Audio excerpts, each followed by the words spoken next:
صحیح مسلم حدیث نمبر 2495۔ اسماعیل بن جعفر نے ابو سہیل یعنی نافع بن مالک بن ابی عامر سے، انہوں نے اپنے والد سے،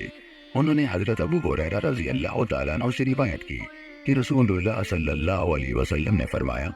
جب رمضان آتا ہے جنت کے دروازے کھول دیے جاتے ہیں اور دوزخ کے دروازے بند کر دیے جاتے ہیں اور شیاطین بیڑیوں میں جکڑ دیے جاتے ہیں۔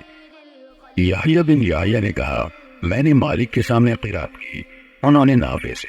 انہوں نے حضرت ابن عمر رضی اللہ تعالیٰ عنہما سے، اور انہوں نے نبی کریم صلی اللہ علیہ وسلم سے روایت کی کہ آپ نے رمضان کا ذکر کیا اور فرمایا، روزہ نہ رکھو حتیٰ کہ چاند دیکھ لو، اور افطار یعنی روزوں کا اختتام نہ کرو حتیٰ کہ چاند دیکھ لو، اور اگر تم پر مطلع ابر آلود کر دیا جائے تو اس رمضان کی مقدار یعنی گنتی پوری کرو۔